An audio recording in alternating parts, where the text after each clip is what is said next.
Hello everyone, it's Davide here and welcome back to Learning Finance. In today's video guys, I'm going to talk about Amazon stock, ticker symbol AMZN, and I'm going to give you a new fundamental analysis. We have just had the third quarter earnings release just some days ago, so I'm going to try to understand the fair value of the company today, whether it is still cheap or overvalued. So what to do today with the stock. The only thing I ask you guys is to leave me an early like. It's very important for the channel and this video itself.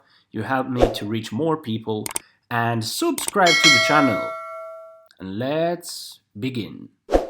Alright guys, so Amazon stock is now trading at around $3,160 per share, and we have had a huge move up, so a huge bull trend since March. Basically this pandemic has been gold for Amazon, and now we are in a situation, and more of a sideways situation actually. We have a strong support, very strong support around here, 2,870, and then we touched the top on the 1st of September and then pull back, and the stock hasn't been able to push up again. Anyway, now we are stuck in this sort of triangle. The RSI is saying that the stock is losing a little bit of strength. You can see it's declining here. The top of the RSI has been here, so in this summer, July, and then the higher high, so the top was actually lower. That means that the market is losing a little bit of strength. It doesn't mean that it's gonna crash. It means that probably we will have a period of sideways, so something like that inside this triangle, and then eventually boom, break and go. The sky is the limit. Anyway, the purpose of this video is to try to understand the fair price of Amazon. So we go with Excel, and now I have already done a long time ago a fundamental analysis on Amazon. Anyway, I have to be honest, I made a mistake, and I like to be clear and honest. So I made a mistake. Everyone makes mistake. What was my mistake? My mistake was that I didn't actually imagine, so I didn't realize how long this pandemic would last. We were just at the very beginning when I did that video. The US probably was still virus-free probably at that point in time. And I said myself, okay, it's gonna be temporary, okay? We are in 2020, we are strong in terms of technology, and this problem will go away pretty soon, pretty quick. Anyway, I was wrong. And why is that important for Amazon? This is fundamental for Amazon because, as we are going to see now in the fundamental analysis, more than the pandemic lasts, so more it goes, more it lasts, and more than Amazon is able to actually grow even more. This period of lockdowns and stuff basically pushed Amazon almost 4 years in the future, okay? So when I did that video, I didn't realize that important part. Now, with this new fundamental analysis, we will see what is the fair price today. So what is the market pricing? Now, let's start with, obviously, I think all of you already know the business of Amazon. Anyway, let's go very quickly to see it. So basically, the revenue. The revenue is mostly from retail sales, which is around 57% of the total revenues, 58%. And they have retail sales of their own goods, and then they have the third-party seller services, where basically third parties are able to sell inside their shop, so inside the Amazon structure. And then they have the subscription services, so stuff like Amazon Prime videos and stuff. And then they have the AWS, which is Amazon Web Services, basically the cloud business. So this one as well. And other advertisement, briefly. This pandemic obviously has closed normal shops, So Amazon has been able to take even more of a market share from this category and this category. And furthermore, also the AWS has increased a lot. So the cloud business, because of the work from home, smart working, so people are always online, and then you need space, you need memories, you need to store the data somewhere. So the cloud business has grown a lot during this very moment. And as we are gonna see now, this has brought to an important conclusion. The conclusion is this one. Usually, Amazon net margins were very, very, very low. Why is that? We can see from, for example, around 2016, 2014, basically here Amazon was very low in terms of net margin. Sometimes even went negative or break even, while now is pushing up, And why is the cloud business important? Well, that's simple. The retail business, so they're 58% of their entire business. It's not efficient. So it's something that it continues to grow, but it's not very efficient. Basically, they have a lot of costs, shipping costs, and all this kind of stuff. So the net margins in that particular side of the business are very, very low. But this year, we saw the last quarter, 6.56% net margin from Amazon. And this is mainly because of the cloud business, which has net margins which are above 25%. So if the cloud business, the AWS, continues to grow, well, overall, Amazon net margin will become better and better. And that's important. That's a key movement this year for the stock. Now, let's just take a look. The revenues, Q1, Q2, Q3, those data here are real, already out. And this is an expectation, and this is the expectation for 2020. Now, the expectation for the fourth quarter, considering also their guidance that they gave, is $112 billion in revenue in 3 months. Okay, now this is incredible, but we have to believe it because the virus is going up again, so probably new lockdowns and stuff, and plus we have Christmas. So a lot of people are gonna buy from Amazon because of Christmas. So that's what they are expecting, and if we add all of that together, we have this $372.5 billion for 2020. With a net income of 20.72 billion. So net margin this time 6%, which is very great. The last year was 4%. As we can see, just a quick look at the balance sheet, just as of Q3, total current assets 112, almost $113 billion. Current liabilities 101.9, current ratio 1.11. They have got this better because 2 quarters ago was 1.07. So anyway, we are above 1, and that's great. Total assets 282 billion, total liabilities 199, giving us a total ratio of 1.42.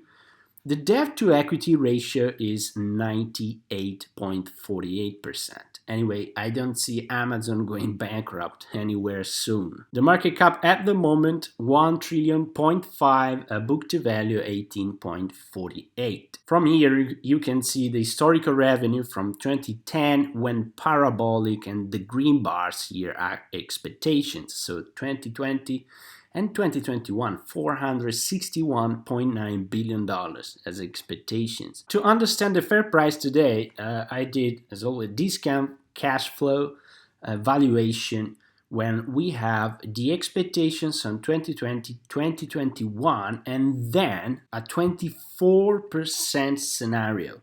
Now, a lot of analysts are saying that this is probably even low. Anyway, I don't find comfortable myself to put that even higher because Look at that. We are going to, with that rate, we are going to 2024, where Amazon can make $880 billion in a single year. Now, guys, that is going to the $1 trillion in revenue.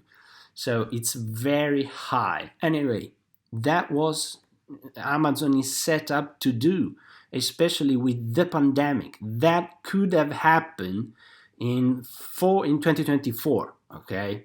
But the pandemic pushed Amazon farther in the future. So it's like in 1 year, it's like they have progressed 4 years in the future, and that's very important for the valuation itself. So this analysis goes down until having the free cash flows to equity, which are those one, and we take them and we push them back in the model, the free cash flow, discounted free cash flow valuation.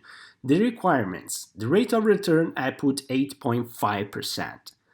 Perpetual growth, 3.50%. The free cash flow to net income, the ratio is 180%, which historically is an average of those. By not considering this one, because it was in the early stages, 2016, it was a little bit too pumped. Okay, so it makes sense to consider lower. And what we have a today's company valuation of 1 trillion.56, and divided by the total amount of shares outstanding gives us a fair price of $3,128 per share. So basically it's what the market is pricing now, a little bit higher. Anyway, if we believe that these kind of rates are something to really expect from Amazon, well, the stock is today fairly priced.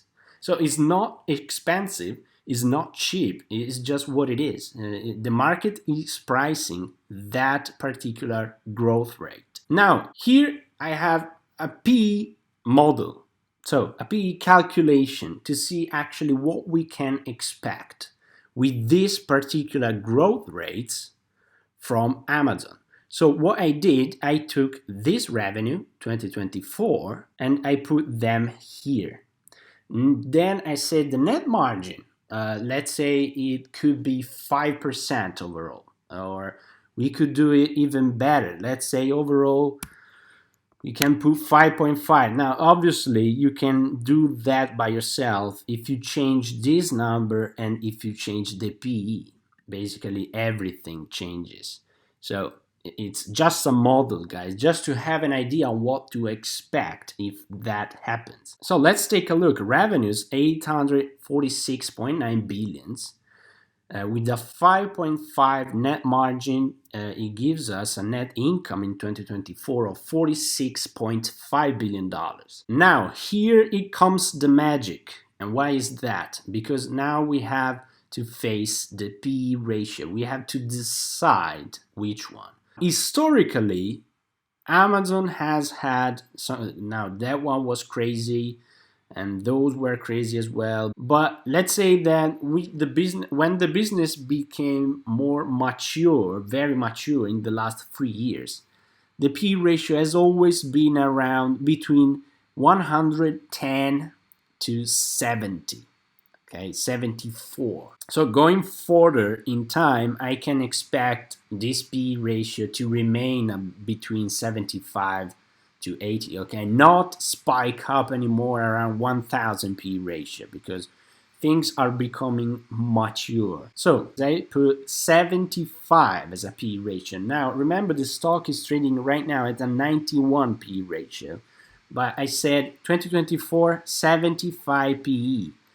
Now, simple enough, we multiply that, the net income, by 75, and what we get is a market capitalization of $3.5 trillion.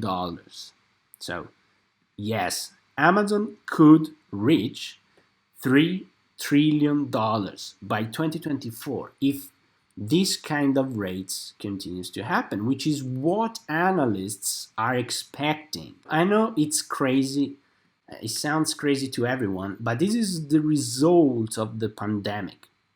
That will gives us, divided by the total amount of shares outstanding, will gives us in 2024 a share price of $7,000. And when we discount these back at a 9% rate, the fair price today will be this one. Now, obviously, guys, this is just a model, but those are numbers that we can expect from Amazon. Those are not just random numbers. Those numbers, they have a reason, they have a sense.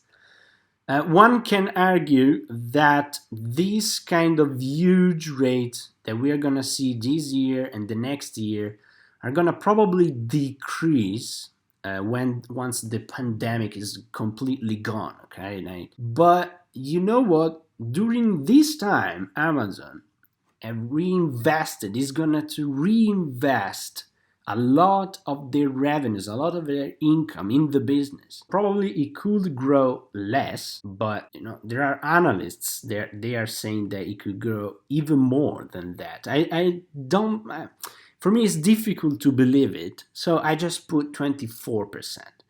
Now you can do the same calculation by putting 22%. Or even 20. Anyway, when you do this kind of model with the P/E ratio, well, you have that the share price today is still underpriced. Obviously, I don't fully believe it. It's just a model, and we can say, you know what, by 2024, Amazon will trade at just a 60 P/E. Okay, so you see how all of those things change fast. You can put, if you want, 55, and then you have very near the fair price today. Or you can change the net margins. We say, well, they are even better with the cloud business. Let's put a 6.5%. And then once again, boom, the share price goes up and market cap $3 trillion.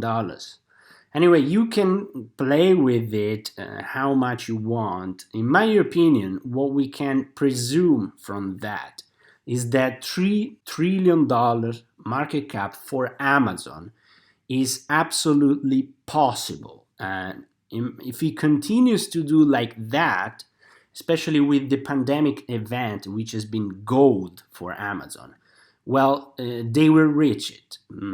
The only problem, the only real risk are regulations. So, I don't know. They could have problems with regulations and also the lack of competition and all this kind of stuff. Anyway, if they leave Amazon alone, well, yes, $3 trillion market cap can be absolutely possible. So this is the video, guys. Just let me know down in the comment what do you think. Leave me a like if you find this video interesting and subscribe to the channel. And as always, have a wonderful day.